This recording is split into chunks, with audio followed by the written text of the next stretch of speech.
안녕하세요. 오늘은 아빠가 왜 도시락을 싸가는지 알려드릴게요. 안녕하세요. 좋은 아빠, 괜찮은 가이드, 아빠 가이드입니다. 오늘 영상에서는요, 평범한 직장인이 정직하게 매월 최대 30만 원을 버는 방법을 알려드리려고 합니다. 일단 제 이야기예요. 뭐냐면 최근에 연말 소득공제라고 하나요? 그 자료를 좀 작성을 하다 보니까 돈을 이제 얼마나 썼는지 또는 얼마나 벌었는지를 다시 한번 확인을 하게 되었어요. 그런데 제가 한 3년쯤 전에, 그러니까 2년 전에는 육아휴직을 했었고, 그 전에 돈을 좀 아껴 써야 되겠다 생각하고 온라인 그 어플리케이션을 받아서 가계부 작성을 좀 했습니다. 한 6개월여 하다가 육아휴직을 하게 되면서 그만두게 되었죠.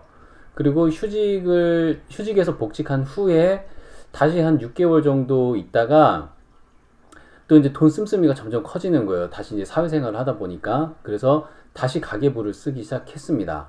그게 작년 6월부터예요. 그래서 6월부터 가계부를 쓰면서 쓰는 것 자체가 좀 약간 이제 씀씀이를 이렇게 줄이게 돼요. 왜냐면 신경을 쓰니까. 게다가 아예 한술 더 떠서 이것도 3년 전에 시도하다가 중간에 끊긴 건데 점심에 도시락을 싸기 시작했습니다. 그 도시락을 싼 이유는 뭐냐면 일단 첫 번째는 금전적인 거, 좀 점심값을 좀 아껴보자라는 게 있었고요. 두 번째도 어떻게 보면 금전적인 것보다 더 컸어요. 뭐냐면 시간을 아끼자. 시간은 돈으로도 살 수 없는 거잖아요. 근데 직장인들은 매번 11시 반이 되면 슬슬 이제 밥 먹을 준비를 하죠. 그래서 나가서 줄 서 있는 식당에 줄을 서서 밥을 먹고 나와서 커피를 마시고 물론 직장 동료들과 뭐 즐거운 담소를 나누면서 복귀를 하죠. 그런데 이제 이게 매일 일상이 되면 뭐 재미가 없을 수도 있고 오늘은 또 뭐 먹으러 가야 되나 또 고민도 해야 되고 또 이렇게 밥 사주고 먹고 더치페이 하다 보면 또 최소한 뭐 하루에 커피값까지 해가지고 10,000원, 15,000원 쓰고 그게 월에 20일 동안 그렇게 하게 되면 뭐 한 30만 원 이상도 나오죠. 그리고 저는 뭐 주변 분들이 어떻게 생각하실지 모르겠지만 저는 나름 좀 많이 이게 사는 편이에요. 이제 많이 살려고 노력을 하죠.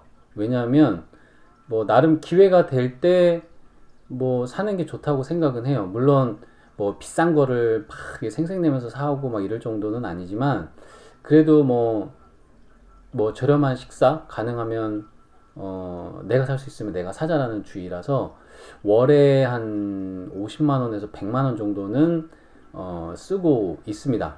물론 점심값에다가 뭐 음료수 마시는 거, 저녁에 가끔 뭐 친구들 만나는 거, 그 다음에 뭐 각종 뭐 군것질 뭐 이런 거 그냥 제가 가지고 다니면서 카드 쓰는 거, 현금 쓰는 것들이고요.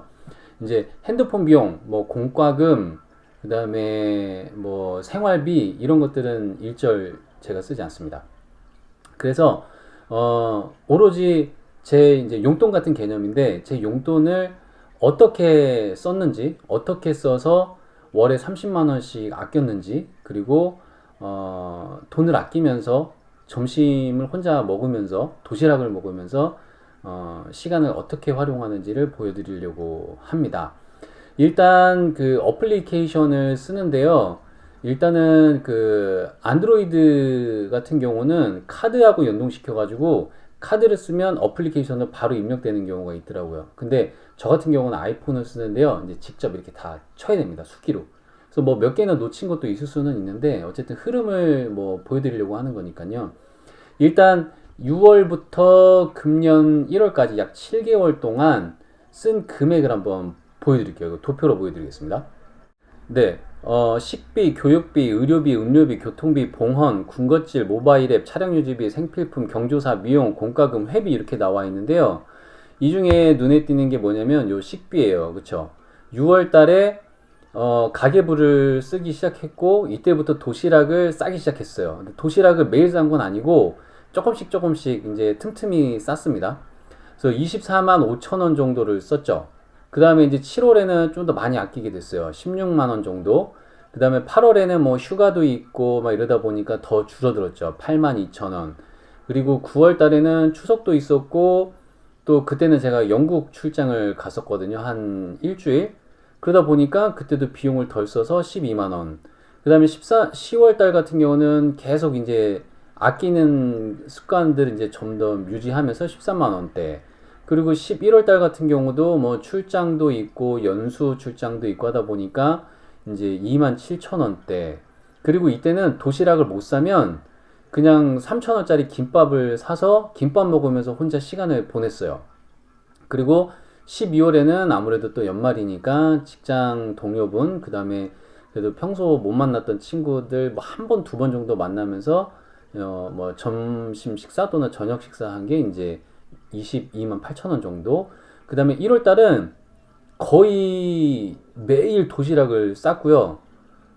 또는 이제 누가 밥 사주기로 한 날은 밥 얻어 먹었고, 그 다음에 딱 한 번 제가 동료분께 식사를 사드렸습니다. 식사 사드리고 싶은 분이 있어가지고 그게 이제 34,700원이에요. 그리고 이제 2월이 됐죠. 그 다음 밑에 뭐 교육, 의료 뭐 이런 거는 별거 아니니까 그냥 넘어갈게요.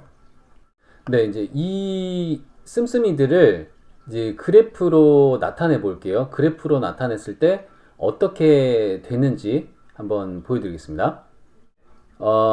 마찬가지로 식비부터 해가지고 오른쪽으로 쭉 나열되어 있고 금액은 이제 왼쪽에 나와 있죠. 딱 보면 아시겠지만 식비가 제일 커요. 식비가 제일 크고 그 다음 맨 오른쪽에 이제 회비가 잠깐 올라가 있는 게 있는데 이거는 이제 뭐 밀렸던 각종 모임의 회비를 일부를 이제 내서 그게 이제 잠깐 눈에 띄는 거죠. 그러면 이것을 또 평균치를 내 가지고 이렇게 막대 그래프로 한번 보여드릴게요. 네, 막대 그래프로 보니까 더 눈에 띄시죠? 식비만 그냥 쫙 올라가 있고 나머지는 다 고만고만합니다.